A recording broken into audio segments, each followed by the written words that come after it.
नमस्कार, आप देख रहे हैं द न्यूज बर्ड और मैं हूं आपके साथ कृत्य सुधा। खबरों पर जाने से पहले एक नजर डालते हैं आज की हेडलाइंस पर।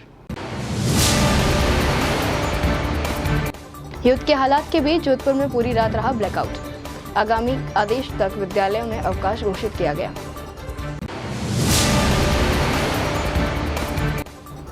पुलिस कमांड कंट्रोल के सामने फुटपाथ पर कट्टे में मिला महिला का शव।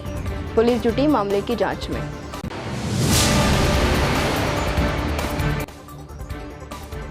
जोधपुर पुलिस ने 229 किलोग्राम अवैध डोडा पोस्ट जब्त कर 2 आरोपियों को किया गिरफ्तार। और अब खबरें विस्तार से। भारत पाकिस्तान के बीच तनाव की स्थिति को देखते हुए जोधपुर जिला कलेक्टर गौरव अग्रवाल ने बुधवार देर रात 2 अलग-अलग आदेश जारी कर 8 मई से आगामी आदेश तक जोधपुर जिले की सभी सरकारी व गैर सरकारी school, college, anganwadi, coaching institute में पढ़ने वाले स्टूडेंट्स के लिए अवकाश घोषित किया है। आदेश में यह भी स्पष्ट किया गया है कि सभी शैक्षिक व गैर शैक्षिक कर्मचारी स्कूल, कॉलेजों व निजी कोचिंग संस्थान में उपस्थित रहकर विभागीय कार्य करेंगे। इसके साथ ही 8 मई से आगामी दिनों में होने वाली सभी तरह की परीक्षाएं भी स्थगित कर दी गई है। जिला कलेक्टर गौरव अग्रवाल ने अपने इन आदेश में सभी शिक्षण संस्थानों को स्पष्ट निर्देश दिए हैं कि इन आदेशों की पालना सुनिश्चित करें, अन्यथा उनके खिलाफ कार्रवाई की जाएगी। पहलगाम आतंकी हमले के बाद बड़ी तनाव की स्थिति के चलते बुधवार को शहर में मॉक ड्रिल और ब्लैकआउट चर्चा का विषय रहा। जोधपुर शहर में राज्य सरकार के निर्देशों की पालना के तहत पहले सायरन मॉक ड्रिल की गई, उसके बाद रात में संपूर्ण ब्लैकआउट किया गया, जिसके चलते पूरे शहर में सभी ने स्वेच्छा से अपने घरों की लाइट बंद की। वहीं विद्युत विभाग द्वारा भी बिजली काट दी गई। यह ब्लैकआउट रात 10 से 10:15 तक के लिए किया गया, लेकिन इसके थोड़ी देर बाद ही जिला कलेक्टर ने आदेश जारी कर एहतियात के तौर पर रात 12 बजे से सुबह 4 बजे तक भी संपूर्ण ब्लैकआउट की घोषणा की, जिसके बाद रात को 12 बजे विद्युत विभाग द्वारा रोड लाइट और घरों की बिजली काट दी गई। समस्त भोलेवासी ध्यान दें, सायरन बजने पर लाइटें ऑफ करें तथा अपने घरों के अंदर ही रहें, पूर्णतः पालना करें। ये आपके माध्यम से सारे शहरवासियों से मेरा आह्वान है कि आज रात को 12 बजे ऑनवर्ड्स अपने को पूरी रात भर का फुल ब्लैकआउट रखना है। अभी जैसे जो मॉक ड्रिल हुई थी उसके अंदर देखा गया था कि अपन ने कई लोगों ने घरों के अंदर की लाइट बंद कर ली थी, अधिकतर लोगों ने, लेकिन कुछ केस के अंदर जैसे बाहर आंगन की लाइट थी वो जल रही थी या फिर जो छत की लाइट थी वो जल रही थी। मेरा सभी से यही रिक्वेस्ट है कि आज रात को 12 बजे ऑनवर्ड्स टोटल कंप्लीट ब्लैकआउट अपने को पूरे शहर भर का रखना है। कृपया इसमें सहयोग करें और ये अति आवश्यक। एक जो कमियां थी ये नोट की गई हैं। फॉर इंस्टेंस मैंने आपको बताया ना कि अभी जैसे लोगों ने अपने घरों के अंदर की लाइट बंद कर ली लेकिन बाहर की लाइटें बंद नहीं की, तो वो भी बहुत इंपॉर्टेंट है। और प्लस जो है कुछ एक जगह कुछ इंस्टॉलेशंस की लाइट जली थी उनको भी हम बंद करवाएंगे। कुछ एक जगह एक आध आइसोलेटेड जगहों पे कुछ स्ट्रीट लाइट्स जली थी उनको भी बंद कराएंगे। रात को तो आज रात को सारी स्ट्रीट लाइट्स जो है टोटली बंद करवाएंगे। तो इस प्रकार से जो भी ये कमियां मिली हैं इनको दुरुस्त करवाएंगे एंड रात के 12 बजे ऑनवर्ड्स टोटल कंप्लीट ब्लैकआउट अपने को ऑब्जर्व करना है। आउट का रिहर्सल किया गया, कुछ हमें उसमें कमियां लगीं जिनको भी हम लोग बैठक करके दुरुस्त कराएंगे। और ये निर्णय लिया गया है कि आज रात 12 बजे से लेकर 4 बजे तक जोधपुर सिटी में कंप्लीट ब्लैकआउट रहेगा। उसके लिए भी सभी अधिकारियों को कलेक्टर साहब के द्वारा बुलाया गया है। हम लोग अभी बैठक करके उसको फाइनलाइज करेंगे। मेरी जनता से अपील है कि आप अपने घरों की, अपने घर के बाहर की छतों की, या फिर आपने कोई सोलर कनेक्शन ले रखा है तो उस कनेक्शन की लाइट काट करके फिर सोएं। आज रात 12 से लेकर सुबह 4 बजे तक कंप्लीट ब्लैकआउट रहेगा, जिसका अभी हम अनाउंसमेंट भी करा रहे हैं और आप लोगों के माध्यम से लोगों से आह्वान भी कर रहे हैं। धन्यवाद। जोधपुर कलेक्ट्रेट मार्ग पर स्थित पुलिस कमांड कंट्रोल सेंटर के सामने फुटपाथ पर गुरुवार सुबह एक कट्टे में महिला का शव मिलने से सनसनी फैल गई। सूचना मिलने पर उदय मंदिर पुलिस मौके पर पहुंची और शव कब्जे में लेकर महात्मा गांधी अस्पताल की मोर्चरी में रखवाया गया।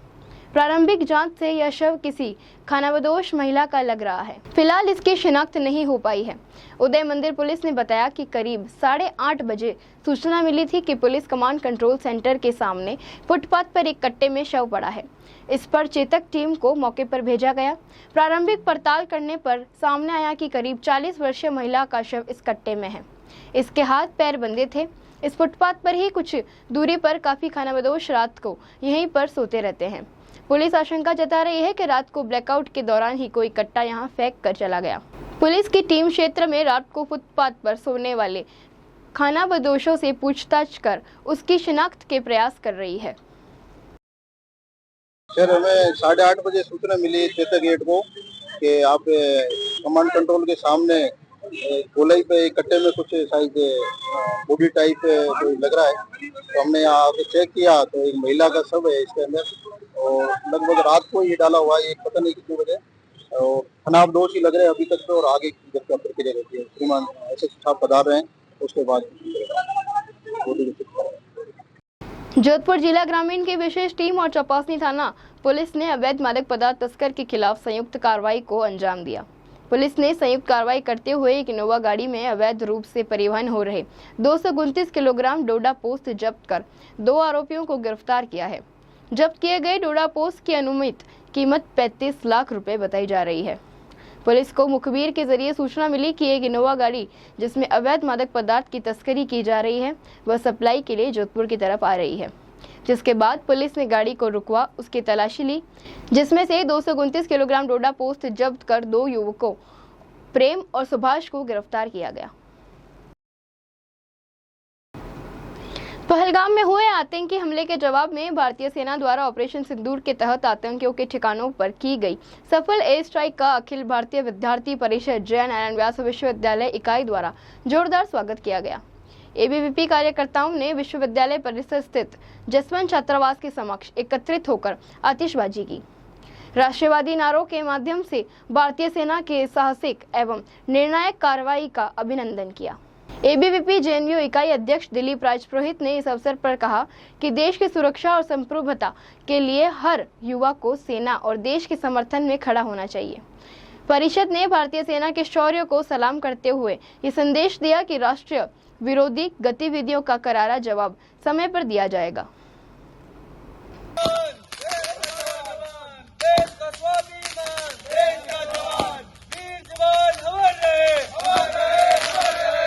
नवोदय सबरंग साहित्य परिषद जोधपुर की संगीतमय काव्य गोष्ठी संस्था के पावटा सी रोड आयकर कॉलोनी स्थित परिसर में संपन्न हुई, जिसमें नगर के 14 सुधी कविगण एवं संगीत साधकों ने 2.5 घंटे से अधिक तक ओजस्वी स्वर में राष्ट्रीयता से ओतप्रोत रचनाओं की झड़ी लगा दी। संस्था के अध्यक्ष व कार्यक्रम संयोजक एन.के. मेहता ने धर्म की व्याख्या करते हुए कहा कि इंसानियत और मानवता से ऊपर कोई धर्म नहीं, जिसकी पालना सबके लिए जरूरी है। आयोजन की सूत्रधार अनुराधा अडवाणी थी। एन.के. मेहता ने अंत में सभी आगंतुक रचनाकारों एवं श्रोताओं का अभिवादन ज्ञापित किया। अपने साए से चौंक जाना बंदे, नींद उछटे पल पल में न आए बेचैन मन को चैन, नींद उछटे पल पल में न आए बेचैन मन को चैन, सपने तो सपने रहने हैं, नफा नुकसान निहारे नैन। और नेकी का रास्ता दिखा कर गए, जान अनमोल थी, जान अनमोल थी पर गंवा कर गए। पर साथ ही उभरते हैं कुछ बुझे हुए चेहरे भी जहन में, लगता नहीं जिन्हें देखकर कि त्योहार उल्लास का दूसरा नाम। जीवन से भरी देरी आँखें मजबूर करे जीने के लिए, जीने के लिए। मैं अशफाक अहमद फौजदार, सचिव नवोदय सबरंग साहित्य परिषद जोधपुर।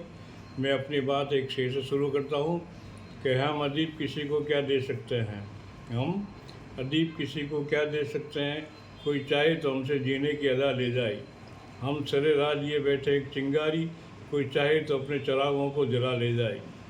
नवोदय सबरंग साहित्य परिषद की स्थापना सन 2008 में ब्रिजमोहन जी सोनी और एन.के. मेहता साहिब के द्वारा हुई थी।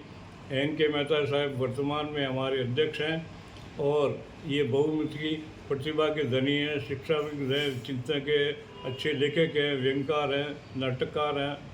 इन्होंने इनके सानिध्य में ये संगठन आगे बढ़ा है।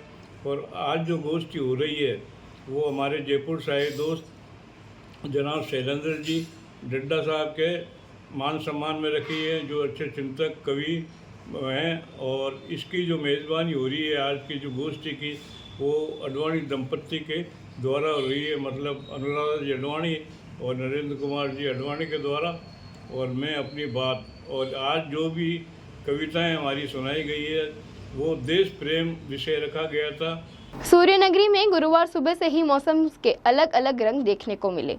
आज सुबह से ही आसमान में बादलों की आवाजाही रही, तो वही हल्की हल्की धूप भी देखने को मिली। मौसम विभाग ने गुरुवार को 22 जिलों में आंधी बारिश का येलो अलर्ट जारी किया है। बुधवार को भी उदयपुर और जोधपुर में कई स्थानों पर तेज बारिश हुई। बादल छाने और बारिश होने से बुधवार को शहर में दिन का तापमान कंट्रोल में रहा। जोधपुर और सिरोही में दोपहर बाद तेज हवा चली, कुछ जगहों पर हल्की बारिश हुई। मौसम विभाग की माने तो गुरुवार शाम के बाद भी जोधपुर में बारिश होने की संभावना जताई जा रही है। आइए अंत में एक बार फिर से नजर डालते हैं इस वक्त की खास हेडलाइंस पर। युद्ध के हालात के बीच जोधपुर में पूरी रात रहा ब्लैकआउट। आगामी आदेश तक विद्यालयों में अवकाश घोषित किया गया।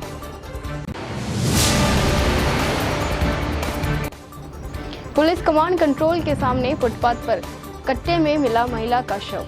पुलिस जुटी मामले की जांच में।